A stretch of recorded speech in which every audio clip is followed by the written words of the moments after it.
Saludos a todos y bienvenidos sean a esta charla sobre refinación en Venezuela. Soy Joan Beniit Giral Pérez y les invito a acompañarme en este recorrido donde vamos a examinar los elementos con los que cuenta el país en el tema de refinación, su desempeño en los últimos años y algunas perspectivas para el futuro.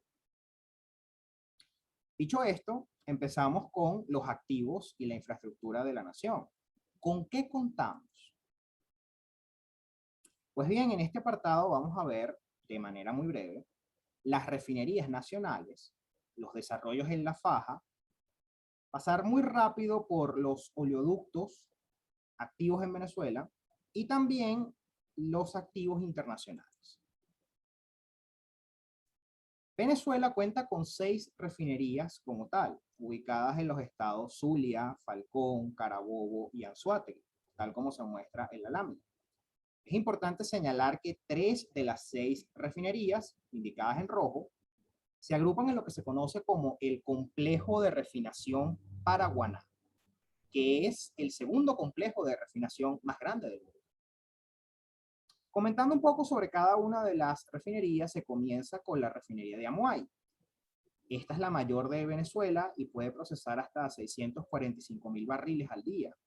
Y se le considera una refinería de conversión profunda, pues cuenta con las unidades de proceso necesarias para extraer el mayor valor posible de los crudos pesados. A esta le sigue la refinería de Cardón, unida a la planta de Amuay desde 1991. También se considera como una refinería de conversión profunda, pues cuenta con procesos como el de coquización retardada. Su capacidad de producción es cerca de la mitad de la de Amuay, con 310.000 barriles diarios. La refinería del Palito tiene una capacidad de 140.000 barriles diarios y se le considera una refinería de conversión media. Una característica importante es que fue el primer lugar donde se produjo gasolina sin plomo y cuenta con unidades de producción de BTX.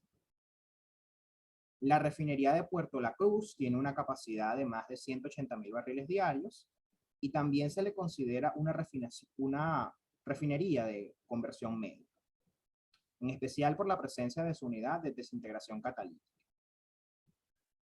Para terminar, se tienen las refinerías de Bajo Grande y San Roque. Estos son desarrollos de pequeña envergadura y también muy especializados. Bajo Grande produce asfalto y San Roque produce parafinas, siendo de hecho la única refinería en América Latina que las produce, al menos hasta donde llegan mis conocimientos. Ahora bien, en cuanto a los desarrollos de la faja, estos fueron una serie de proyectos entre el Estado y varias empresas transnacionales con el fin de explotar las grandes reservas de crudo descubiertas en la región. Estamos hablando de más de 200.000 millones de barriles. Entonces, entre los proyectos estuvo la construcción de complejas instalaciones para la extracción, el traslado y el procesamiento de ese petróleo, como se puede ver en la lámina. Y en esta presentación nos vamos a concentrar especialmente en esa última parte, la del procesamiento. Ahora, el crudo típico de la faja tiene valores de API y un contenido de azufre de 8 y cerca de 4 o 5% respectivamente. Entonces, la idea para su procesamiento era usar instalaciones similares a las refinerías, llamadas mejoradores. Entonces, a través de las unidades de proceso allí presentes, se podía obtener un crudo con un API de más o menos 30 y un contenido de azufre menor a 1%. Entonces, en la pantalla se puede ver la capacidad de los mejoradores, el momento en que entraron en servicio y su distribución accionaria por lo menos hasta 2014. Entonces, un caso especial es el complejo de Sinovesa, pues fue construido después. No se trata de un mejorador, sino de un mezclador como tal. Desafortunadamente, al día de hoy, el uso que se le da a estos complejos es el de mezcladores, precisamente. Es decir, ya no se procesa el crudo como tal, sino que se mezcla con crudos ligeros y se obtiene un crudo similar al de un petróleo mediano y eso es lo que se comercializa. En lo referente a la red de oleoductos, no voy a detenerme mucho tiempo acá, pero sí quería mostrar la extensión. Es decir, se estaría hablando que en Venezuela hay más de 4.500 kilómetros de oleoductos como tal, y la capacidad de estos pues, se concentra más que todo en la región de Oriente y Occidente. En lo referente a los activos internacionales es muy interesante porque para el año 2000, cerca del 60% de la capacidad de refinación nacional se encontraba en el exterior, lo cual equivale a casi 1,6 millones de barriles de crudo de capacidad diarios. Pero para inicios de 2020, esto es lo que quedaba, lo que se muestra en la pantalla, con las instalaciones de Citgo como el activo más importante y que por ahora tienen un destino incierto. Una vez que se sabe con lo que se cuenta, es bueno hablar un poco sobre el desempeño comercial de Venezuela en los últimos años. ¿Cómo le ha ido? Bueno, en lo referente a la producción de petróleo, como se puede ver en la lámina, hubo una caída en la misma que se inició en el año 2015. Esto coincide con la crisis económica que vive el país desde el año 2014 y que ha supuesto la pérdida de casi 75% del PIB. En esta lámina se puede observar que ya para 2014 el petróleo que se extraía era en su mayoría crudo pesado, desde la cuenca oriental y de la faja del Orinoco. En particular, los crudos extrapesados representaban ya un 30% del total de crudos extraídos en Venezuela. Más aún, el API promedio del crudo venezolano para 2010 era de 22, pero para 2020 era de 16.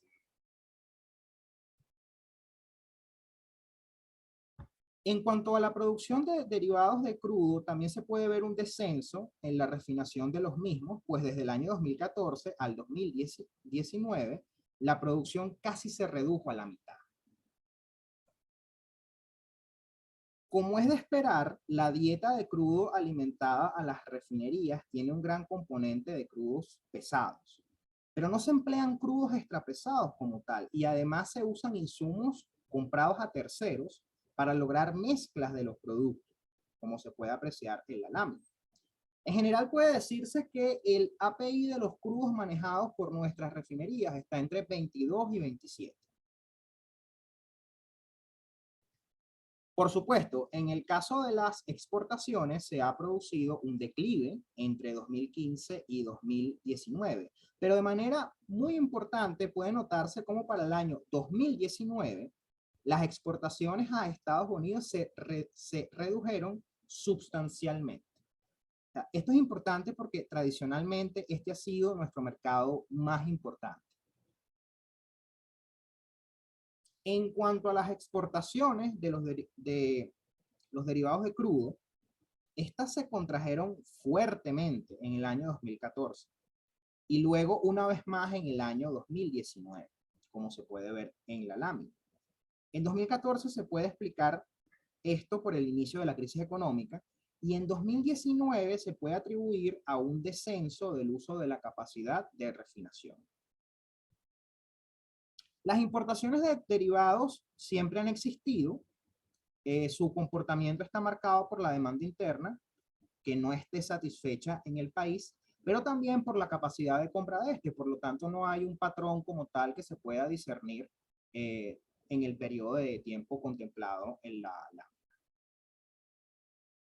De manera muy particular, se comenta que el mercado interno de Venezuela demanda en su mayor parte gasolina y diésel. Y para mediados de este año, 2021, se estima que la demanda nacional de gasolina era de 140.000 barriles diarios, mientras que la de diésel era de unos 50.000 barriles. Hasta los momentos se cubre más o menos un 60% de la demanda de estos productos. Y en su mayoría, Caracas es el foco de este esfuerzo. Entonces, una vez vistas las cifras anteriores, es hora de hacer un breve análisis sobre los factores que condujeron a la crisis que ahora enfrenta el sector de refinación nacional. ¿Qué es la crisis de refinación? Yo la entiendo como la caída en la utilización de la capacidad instalada del país, que tuvo un marcado repunte a partir de 2019. ¿Qué es lo que ha pasado? Pues bien, como se vio, se tienen 6 refinerías en el país, pero solo 4 de ellas cuentan con las unidades de proceso para producir diésel y gasolina. Y de ellas, El Palito y Puerto La Cruz están paralizadas desde 2017. Mientras que a través de una serie de esfuerzos a lo largo de 2020 se logró llevar la producción del CRP a un 15% de su capacidad. Entonces, en general, lo que se puede concluir es que se requieren entre 5 y 10 mil millones de dólares para reactivar el aparato de refinación nacional y un periodo de aproximadamente 2 años. ¿Cuáles han sido las consecuencias de esta crisis? Bueno, de manera inmediata, una disminución en el procesamiento de crudo, pero esto se traduce en otras cosas. Por ejemplo, en una escasez de productos de suma importancia, particularmente gasolina y diésel, pero también hay una escasez de gas licuado de petróleo, que no solo es importante para el consumo, sino por su uso en petroquímica. Adicionalmente, esta situación alimenta un círculo vicioso, pues conduce a la disminución de los ingresos nacionales, lo cual crea escasez de bienes esenciales, que a su vez obliga a incrementar las importaciones, que en última instancia reduce aún más los ingresos nacionales. Ahora, ¿cuáles son las causas de esta crisis? ¿Cómo llegamos a esto? Bueno, existen muchas, pues es una situación muy compleja, pero la mayoría de la responsabilidad recae en el cambio de dirección que se le dio a PDVSA, es decir, su gobernabilidad. PDVSA había sido una empresa peculiar por ser una compañía estatal, pero que en muchas ocasiones actuaba como una transnacional privada. Pero luego se comenzó a usar a PDVSA para funciones que no eran parte de su responsabilidad, resultando en los problemas mostrados como causas principales en la lámina. Otras causas conexas se muestran también y quiero hacer un énfasis en las dos primeras. En cuanto a la deuda de PDVSA, yo desconozco la cifra real, es difícil porque hay un tema de opacidad de por medio, pero debe estar en el orden de los miles de millones de dólares. Por su parte, el tema de la pérdida de la cultura hace referencia a esa pérdida de cultura corporativa de PDVSA, esa meritocracia que existía, que se ha dejado de lado en los últimos años. Y ya para ir concluyendo esta sección, pues se tienen algunos aspectos extra. El primero es la volatilidad de mercado, o sea, que es una cosa que caracteriza el mercado de crudo y que nos afecta en gran medida por ser un país monoproductor. Ahora, esta lámina presenta los ingresos con los que contaron los diferentes gobiernos desde 1974 en miles de millones de dólares, corrigiendo por factores como inflación y tipo de cambio. Y lo más importante es que usualmente hay ciclos en el mercado donde los periodos de altos precios o demanda de crudo son seguidos por periodos de contracción. Esto pasó en la llamada Cuarta República y está pasando ahora, y en ambas instancias se falló en tener esa visión de futuro, de prevenir para ese tiempo en que la prosperidad iba a descender. Entonces, esto implica que existe un problema que va más allá del gobierno de turno como tal. Y el segundo aspecto que quería comentar es el tema del subsidio de la gasolina, que tradicionalmente se ha visto por parte de la población como uno de los beneficios tangibles del carácter petrolero del país. Claro, hoy en día esta visión ha cambiado un poco, pero sí es cierto que estos subsidios supusieron enormes costos para PDVSA, como se muestra en la lámina, casi 6 mil millones de dólares al año, e incentivaron numerosas operaciones de contrabando de extracción debido a los altísimos diferenciales de precio y márgenes de ganancia posibles. Ahora bien, teniendo un poco más claro el panorama, ¿cuál debería ser nuestra visión para el futuro? Pues dicha visión se muestra en esta lámina, que nosotros queremos tener una industria de refinación que cumpla con los estándares internacionales, que cubra la demanda del mercado interno, que considere la seguridad y la operatividad, que integre los sectores de gas, petróleo y petroquímica y que optimice el uso de los recursos naturales. ¿Y cómo está Venezuela preparada para transitar la ruta señalada por esta visión? Entonces, para responder a esa pregunta se hizo un análisis FODA. Y comenzando con las fortalezas, es primordial recordar la riqueza de recursos naturales con las que cuenta el país. Somos la nación con las mayores reservas probadas de crudo, y ese es un activo que puede despertar el interés de los inversionistas. Otro aspecto que no se menciona mucho, pero que es crucial, es la propia ubicación del país.